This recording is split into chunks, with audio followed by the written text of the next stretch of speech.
Music, news, sport. Every day for you on the web. LecoChannel.it. The Blue Light Blue Radio. Praticamente tutte nell'area di rigore, ad eccetto di Porta e Moleri che rimangono nelle retrovie. Parte la battuta di Petrilli al centro, Cristofoli, la traversa colta da Cristofoli. Adesso prosegue l'azione ma riesce a guadagnare la sfera Lorenson. Moreno riesce a intercettare, Porta non rilancia del tutto.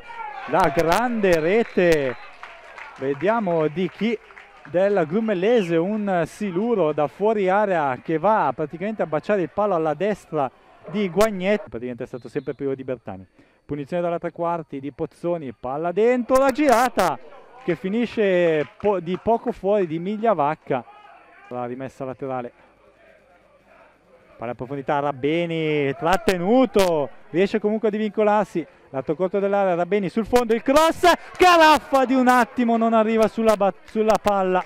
Le due mezzali, tanto adesso Rabbeni ci prova, Caraffa, Cristofoli da fuori, la conclusione centrale facile per Lorenson, poi è dovuto uscire qualche istante dopo. Intanto azione della Grumellese, attenzione alla palla in area, Migliavacca, la rete del 2-0. Ancora il secondo minuto, questa volta del secondo tempo. Buco della retroguardia bluceleste che ha chiamato il fuorigioco che non c'era su Rota.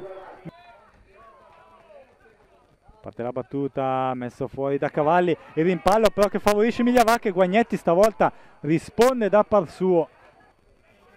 Tocco verso Merdisala, testa alta, lancio, Cristofoli, vediamo di testa, bella l'apertura su Meierga a destra. Meierga entra in area dalla destra saltando l'uomo, rigore netto su Meierga, incredibile, incredibile, un rigore enorme, non fischiato a Meierga.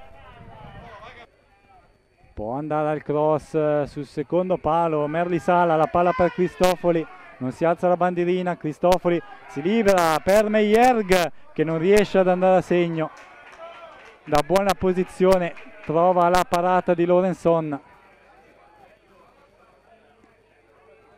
Moleri che sta giocando da libero adesso perché Merlisala si è piazzato come centravanti. Attenzione adesso, palla dentro.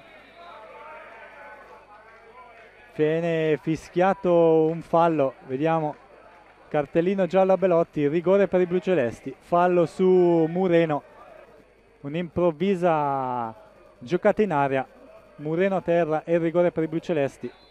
Cristofoli sul punto di battuta, la parata e poi la palla che finisce comunque in rete. Lorenson era riuscito a intercettare ma Cristofoli ha tirato con forza, la palla è comunque entrata in rete. Cristofoli al 48esimo.